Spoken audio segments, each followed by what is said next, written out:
Presidente, as famílias dos nossos queridos reféns, que continuam a definhar e a sofrer profundamente nas escuras e desumanas masmorras de Gaza, aguardam desesperadamente por justiça e pela sua imediata libertação. Senhoras e senhores, a situação é verdadeiramente crítica e exige a nossa atenção mais urgente e inabalável. No ano passado estive neste mesmo púlpito e com grande clareza mostrei a todos vocês este mapa importante. Voz ao fundo. Ele mostra claramente a terrível maldição do perigoso eixo do terror do Irã. Esse eixo, de fato, ameaçava seriamente a paz e a estabilidade de todo o mundo. Ameaçava a estabilidade da nossa região e a própria existência do meu país, Israel. O Irã estava desenvolvendo rapidamente um enorme programa de armas nucleares e um enorme programa de mísseis balísticos. Elas não tinham como objetivo apenas destruir Israel, mas também ameaçar os Estados Unidos e chantagear nações em todos os lugares. De Gaza, Yahya Sinwar enviou ondas de terroristas do Hamas. Eles invadiram Israel em 7 de outubro e cometeram atos de selvageria indizível. Do Líbano, Hassan Nasrallah lançou milhares de mísseis e foguetes contra nossas cidades, aterrorizando nossos cidadãos. Na Síria, o ditador assassino Assad abrigou as forças do Irã, apertando um laço de morte ao redor de nossos pescoços. No Iêmen, os Houthis lançaram mísseis balísticos contra Israel enquanto sufocavam o comércio global na entrada do Mar Vermelho. Então, o que aconteceu ao longo do último ano? Nós atacamos duramente os Houthis, inclusive ontem. Destruímos a maior parte da máquina de terror do Hamas. Enfraquecemos o Hezbollah, eliminando a maioria de seus líderes e grande parte de seu arsenal de armas. Vocês se lembram daqueles pagers, os bips? Nós mandamos um recado para o Hezbollah e acreditem, eles entenderam a mensagem. E milhares de terroristas caíram por terra. Destruímos os armamentos de Assad na Síria. Dissuadimos as milícias xiitas do Irã no Iraque. E o mais importante, acima de tudo, o que eu poderia dizer a vocês, ou que fizemos neste último ano, nesta última década, devastamos os programas de armas atômicas e mísseis balísticos do Irã.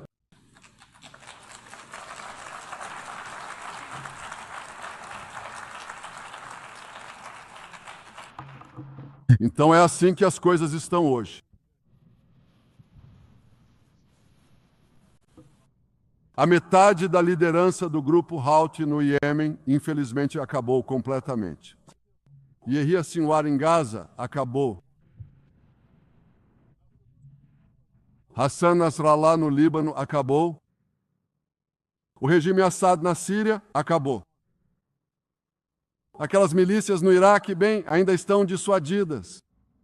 E seus líderes, se atacarem Israel, também acabarão. E quanto aos principais comandantes militares do Irã e seus principais cientistas da bomba atômica, bem, eles também já foram.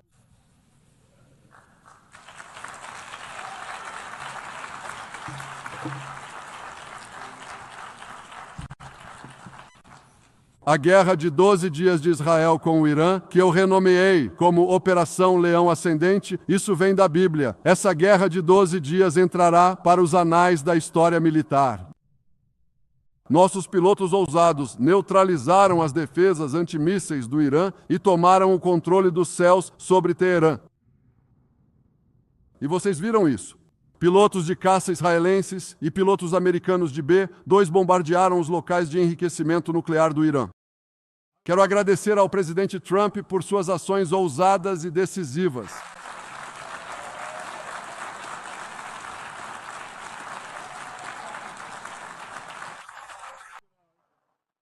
O presidente Trump e eu prometemos impedir o Irã de desenvolver armas nucleares e cumprimos essa promessa.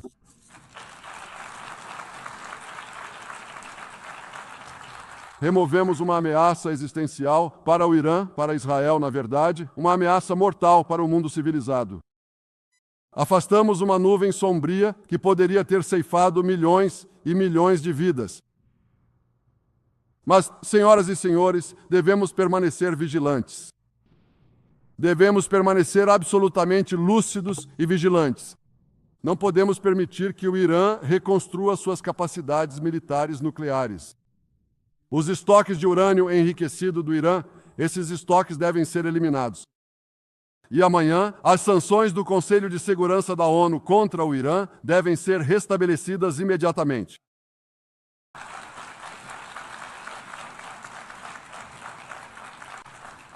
Graças à determinação do nosso povo, a coragem dos nossos soldados e as decisões ousadas que tomamos, Israel se recuperou de seu dia mais sombrio para realizar um dos retornos militares mais impressionantes da história. Mas ainda não terminamos. Os últimos elementos, os últimos remanescentes do Hamas estão entrincheirados na cidade de Gaza. Eles juram repetir as atrocidades de 7 de outubro de novo, e de novo, e de novo, não importa o quanto suas forças estejam enfraquecidas. É por isso que Israel precisa terminar o trabalho, é por isso que queremos fazer isso o mais rápido possível. Senhoras e senhores, grande parte do mundo já não se lembra do dia 7 de outubro, mas nós lembramos, Israel lembra do 7 de outubro. Naquele dia... Bem, vou dizer a vocês, vocês também podem se lembrar do 7 de outubro. Vocês estão vendo este grande broche aqui? É um código QR. O que peço a vocês é que peguem seus celulares, aproximem a câmera e vocês também verão por que lutamos e por que precisamos vencer. Está tudo aqui. No dia 7 de outubro, o Hamas realizou o pior ataque contra judeus desde o Holocausto. Eles massacraram 1.200 pessoas inocentes, incluindo mais de 40 americanos e cidadãos estrangeiros de dezenas de países aqui representados. Eles decapitaram homens. Eles estupraram mulheres. Eles queimavam bebês vivos. Eles queimavam bebês vivos na frente dos pais. Que monstros! E esses monstros fizeram mais de 250 reféns, incluindo sobreviventes do Holocausto, avós e seus netos. Quem faz avós e netos reféns? O Hamas faz isso. Até agora, trouxemos para casa 207 desses reféns, mas 48 ainda permanecem nas masmorras de Gaza. 20 deles estão vivos, famintos, torturados, privados de qualquer luz do dia, privados de humanidade.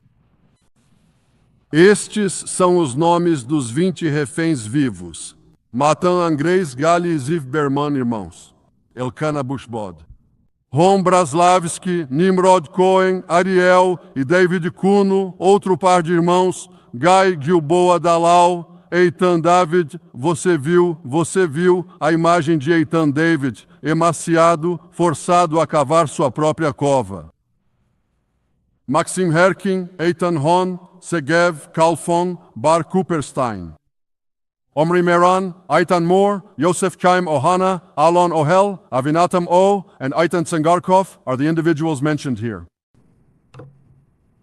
Agora, senhoras e senhores, quero fazer algo que nunca fiz antes. Quero falar deste fórum diretamente com os reféns por meio de alto-falantes.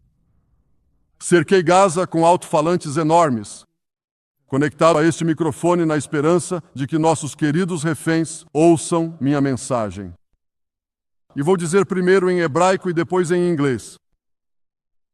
Nossos orgulhosos irmãos, o primeiro-ministro Benjamin Netanyahu, fala: eu me dirijo a vocês das Nações Unidas. Não esquecemos de vocês nem por um segundo. O povo está com vocês. E não vamos nos calar e não vamos parar até trazermos todos vocês de volta para casa, vivos e mortos juntos.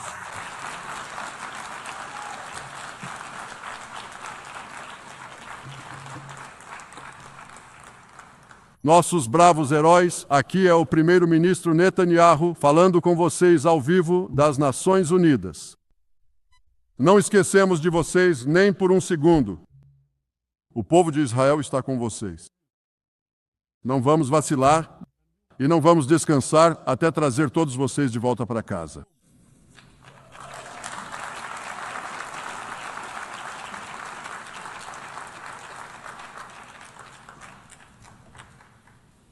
Senhoras e senhores, graças a esforços especiais da inteligência israelense, minhas palavras agora também estão sendo transmitidas. Elas estão sendo transmitidas ao vivo para os celulares dos habitantes de Gaza.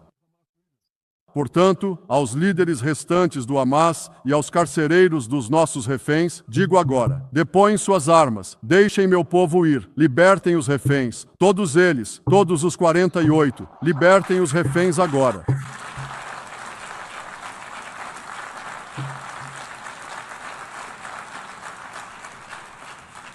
Se fizerem isso, vocês viverão. Se não fizerem, Israel irá caçá-los até o fim. Senhoras e senhores, se o Hamas concordar com nossas exigências, a guerra pode acabar agora mesmo.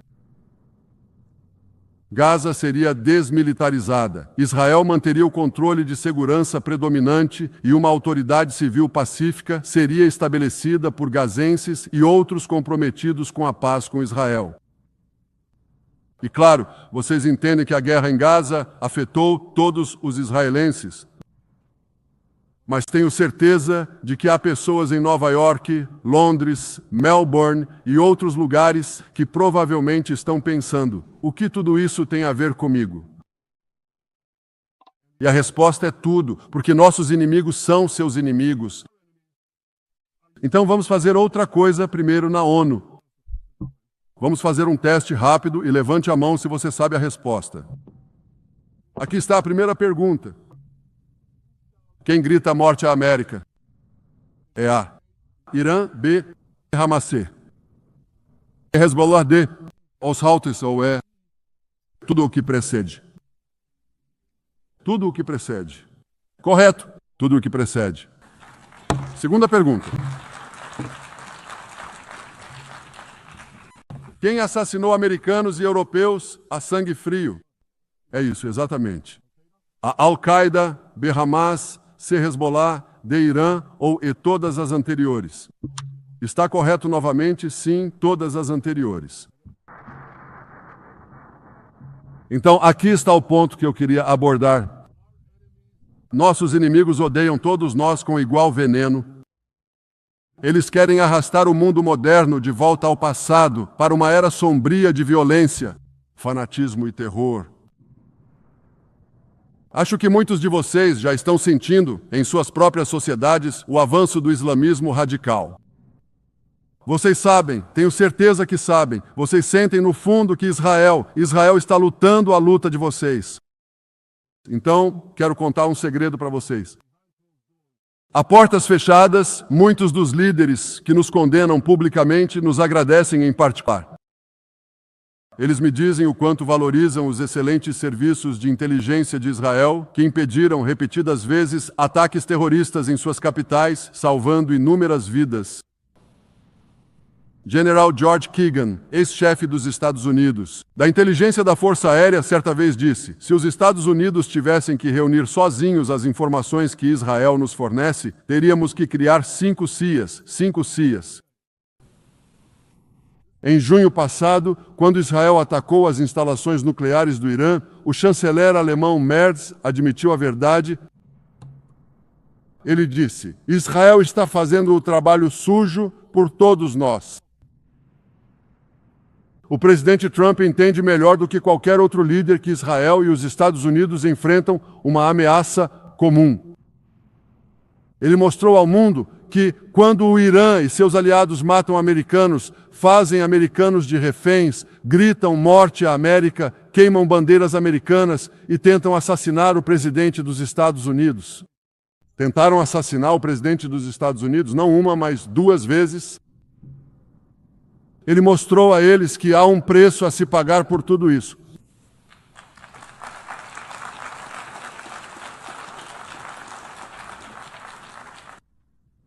Mas, lamentavelmente, muitos líderes que estão representados neste salão enviam uma mensagem muito diferente. É verdade, nos dias imediatamente após 7 de outubro, muitos deles apoiaram Israel. Mas esse apoio evaporou rapidamente quando Israel fez o que qualquer nação que se preze faria após um ataque tão selvagem. Nós revidamos. Agora imagine só. Vamos parar um segundo e imaginar um ataque contra os Estados Unidos proporcional ao ataque contra Israel em 7 de outubro.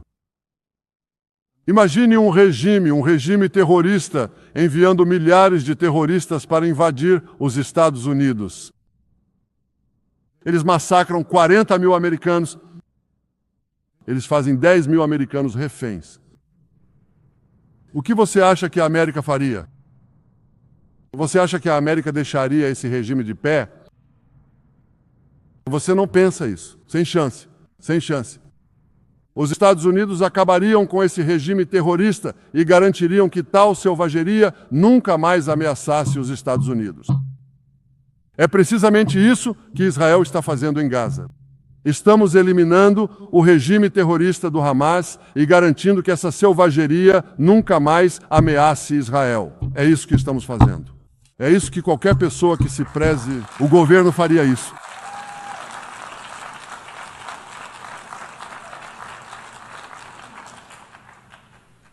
No entanto, e é um ainda que... Sinto muito dizer isso aqui.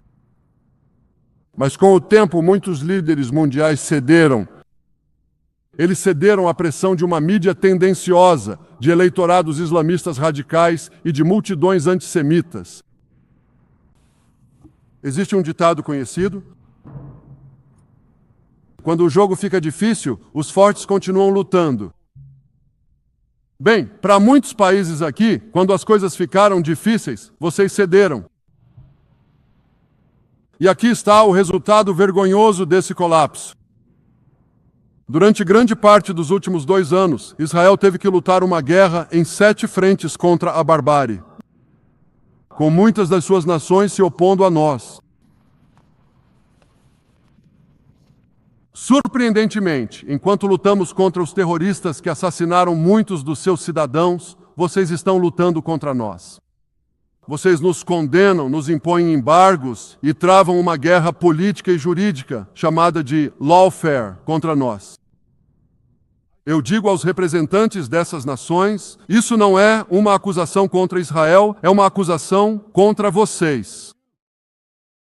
É uma acusação contra líderes fracos, que apaziguam o mal em vez de apoiar uma nação cujos soldados corajosos os protegem dos bárbaros às portas. Eles já estão penetrando seus portões. Quando vocês vão aprender? Vocês não podem apaziguar o jihadismo e não vão escapar da tempestade islamista sacrificando Israel. Para superar essa tempestade, vocês precisam estar ao lado de Israel. Mas não é isso que vocês estão fazendo. Como os profetas de Israel previram na Bíblia, vocês transformaram o bem em mal e o mal em bem. Agora quero aprofundar esse ponto. Vejam a falsa acusação de genocídio. Israel é acusado de atacar civis deliberadamente.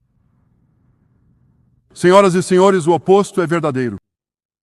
O chefe de estudos de guerra urbana, Coronel John Spencer, é talvez o maior especialista do mundo em guerra urbana. E ele afirma que Israel está adotando mais medidas para minimizar baixas civis do que qualquer exército na história.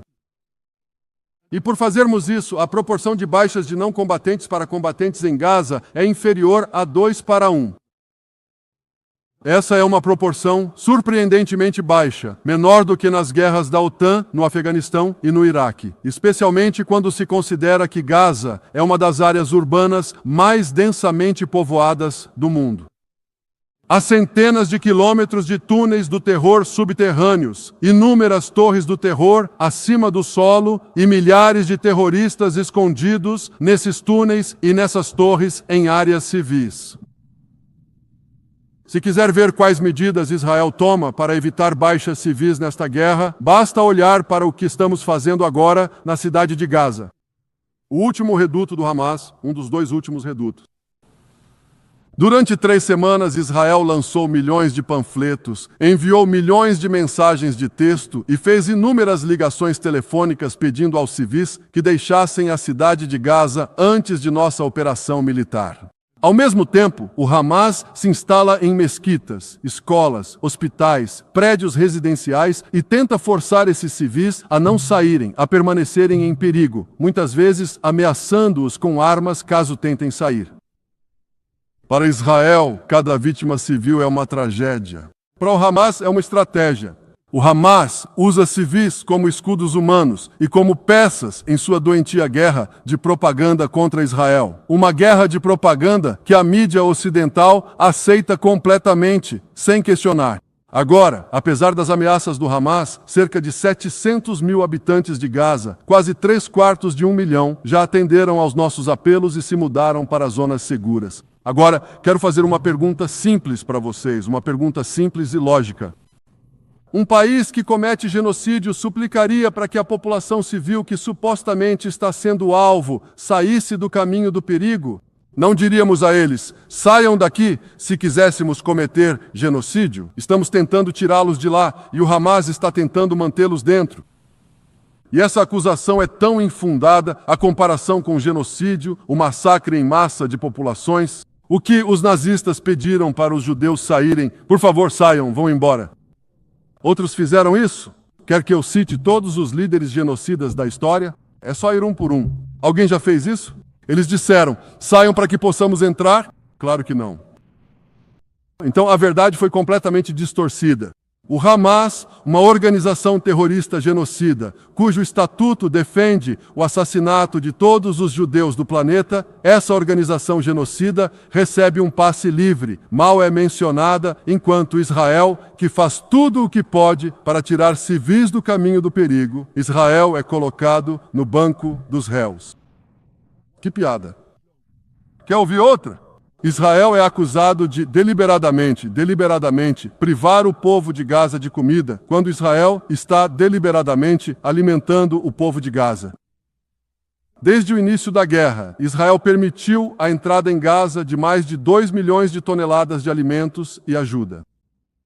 Isso equivale a 1 tonelada de ajuda para cada homem, mulher e criança em Gaza. Quase 3.000 calorias por pessoa por dia. Que política de fome, hein?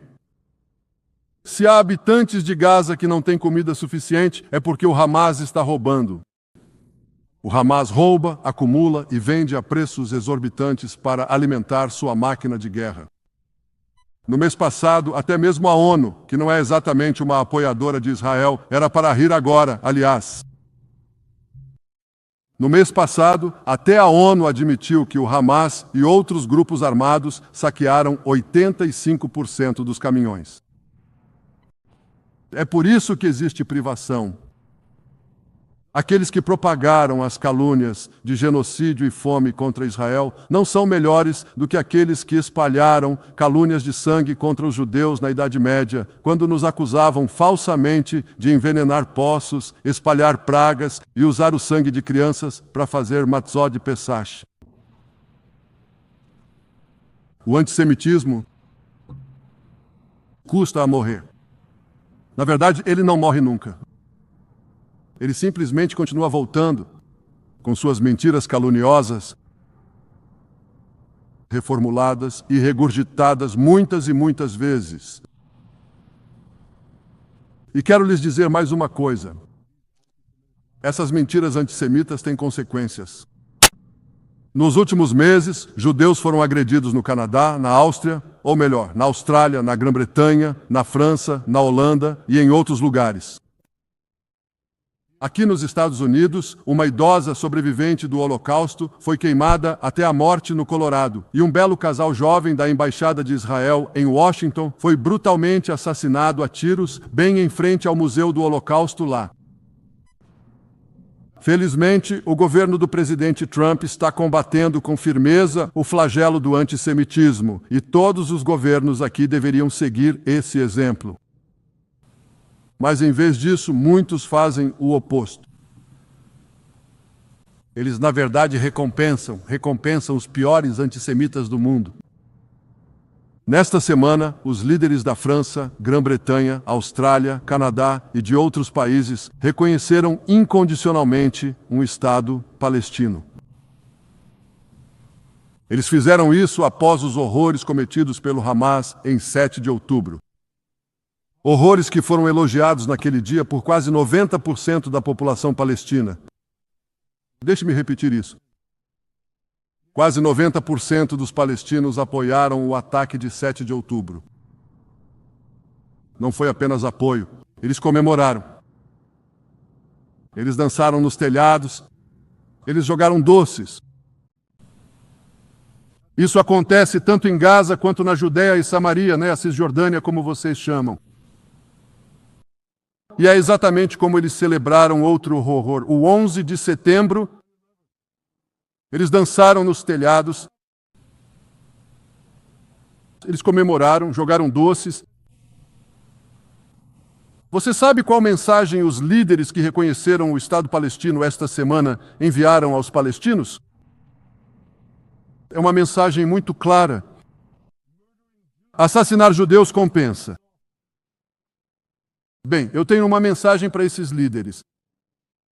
Quando os terroristas mais selvagens do mundo elogiam efusivamente sua decisão, é porque você não fez algo certo. Você fez algo errado, terrivelmente errado. Sua decisão vergonhosa vai incentivar o terrorismo contra judeus e contra pessoas inocentes em todo lugar. Isso será uma marca de vergonha para todos vocês.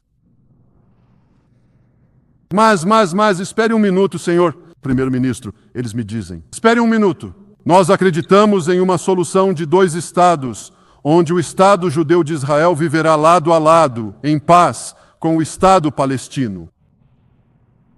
Só há um problema com isso. Os palestinos, eles não acreditam nessa solução. Eles nunca acreditaram. Eles não querem um Estado ao lado de Israel. Eles querem um Estado palestino em vez de Israel. E é por isso que, toda vez que lhes foi oferecido um Estado palestino, mas eles foram obrigados a encerrar o conflito com Israel e reconhecer o Estado judeu, todas as vezes, ao longo das décadas, eles recusaram. E é por isso que toda vez que lhes davam território, eles o usavam para nos atacar. Na verdade, eles efetivamente tinham um Estado palestino. Em Gaza. Então, o que eles fizeram com esse Estado? Paz? Coexistência? Não. Eles nos atacaram uma e outra vez.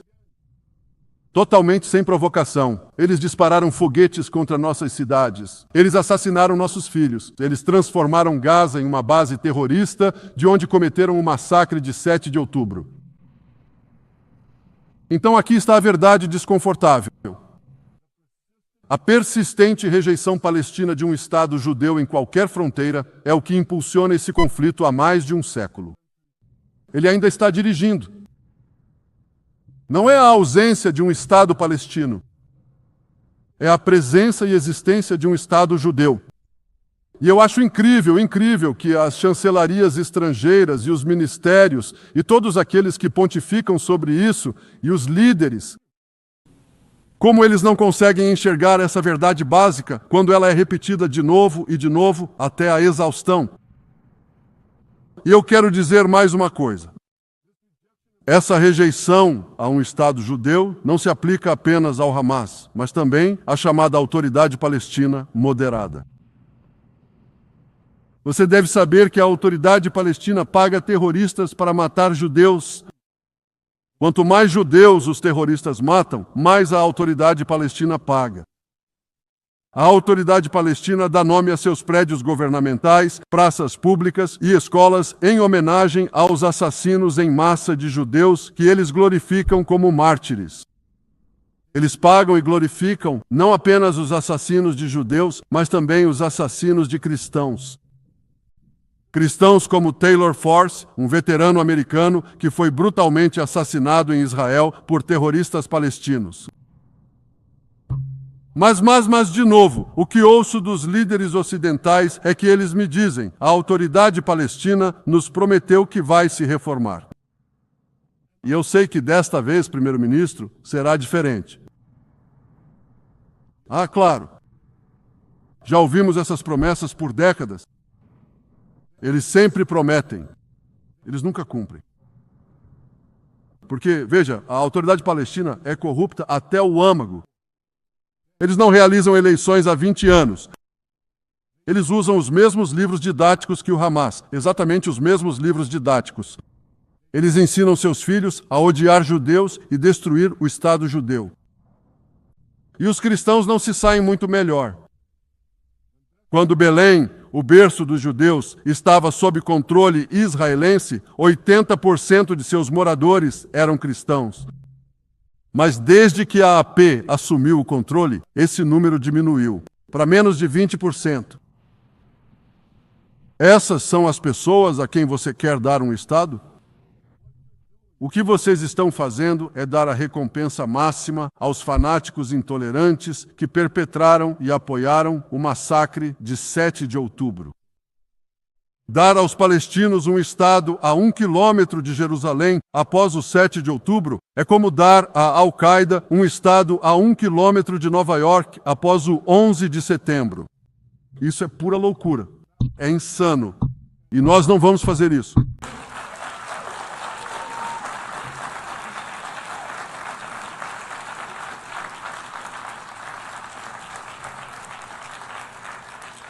Então aqui vai outra mensagem para esses líderes ocidentais. Israel não vai permitir que vocês nos empurrem um Estado terrorista goela abaixo. Nós não vamos cometer suicídio nacional. Porque vocês não têm coragem de enfrentar uma mídia hostil e multidões antissemitas exigindo o sangue de Israel. E quero que vocês entendam outra coisa que também é distorcida pela mídia. Digo isso não apenas em meu nome ou em nome do meu governo, mas em nome de todo o povo de Israel.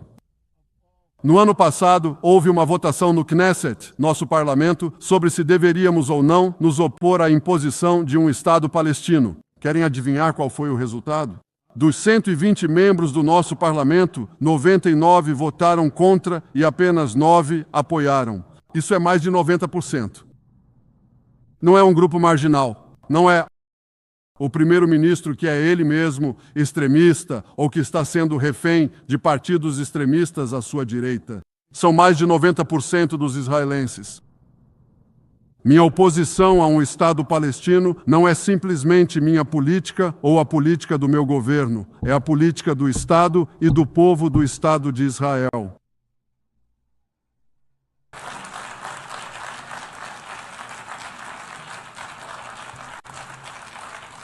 Líderes ocidentais podem ter cedido à pressão, e eu garanto uma coisa: Israel não vai ceder. As vitórias de Israel sobre o Irã, obrigado. Eu sei que vocês também não vão ceder, isso é bom. As vitórias de Israel sobre o eixo do terror iraniano abriram possibilidades de paz que eram impensáveis há 2 anos. Veja a Síria. Durante décadas, a própria ideia de paz entre Israel e Síria parecia inimaginável. Bem, não mais. Hoje começamos negociações sérias com o novo governo sírio. Acredito que um acordo pode ser alcançado que respeite a soberania da Síria e proteja tanto a segurança de Israel quanto a das minorias da região, incluindo a minoria drusa. Desde a fundação de Israel, judeus e drusos têm sido irmãos de armas. Lutamos juntos, sangramos juntos, construímos nossas vidas juntos. Quando eu era um jovem comandante nas Forças Especiais de Israel, minha própria vida foi salva pelos conselhos inestimáveis de um grande amigo, Salim Shoufi, um heróico veterano druso das FDI. E é por isso que eu não poderia ficar de braços cruzados. Nem Israel poderia ficar de braços cruzados enquanto os judeus eram massacrados por jihadistas. E eu ordenei às nossas forças que parassem o massacre, o que elas prontamente fizeram. A paz entre Israel e Líbano também é possível. Eu conclamo o governo libanês a também iniciar negociações diretas com Israel. Parabenizo-o por seu objetivo declarado de desarmar o Hezbollah. Mas precisamos de mais do que palavras. Se o Líbano tomar medidas genuínas e sustentadas para desarmar o Hezbollah, tenho certeza de que podemos alcançar uma paz duradoura. É claro que até que isso aconteça, tomaremos todas as medidas necessárias para nos defender e para manter as condições do cessar-fogo que foi estabelecido no Líbano. Nosso objetivo não é apenas monitorar as ações do Hezbollah, mas impedir que eles violem o cessar-fogo e nos ataquem a qualquer momento. Mas tenho certeza de que, se o governo libanês persistir em seu objetivo de desarmar o Hezbollah, a paz chegará muito rapidamente e com facilidade. A vitória sobre o Hezbollah tornou possível a paz com nossos dois vizinhos árabes ao norte. A vitória sobre o Hamas tornará possível a paz com nações de todo o mundo árabe e muçulmano. Nossa vitória levaria a uma ampliação e expansão dramática dos históricos Acordos de Abraão que o presidente Trump intermediou entre líderes árabes e eu há 5 anos. E observei, assim como tenho certeza de que você também, as palavras encorajadoras ditas aqui pelo presidente da Indonésia. Este é o país com a maior população muçulmana. População de todas as nações, e também é um sinal do que pode vir. Líderes árabes e muçulmanos com visão de futuro sabem que cooperar com Israel lhes proporcionará tecnologias israelenses inovadoras, incluindo nas áreas de medicina e ciência, agricultura e água, defesa e IA. E em tantos outros campos. Acredito que, nos próximos anos, o Oriente Médio será dramaticamente diferente. Muitos daqueles que hoje fazem guerra contra Israel desaparecerão amanhã. Corajosos pacificadores ocuparão seu lugar. E em nenhum lugar, isso será mais verdadeiro do que no Irã. O povo iraniano, que tanto sofreu, recuperará sua liberdade. Eles farão o Irã grande novamente. E nossos dois povos antigos...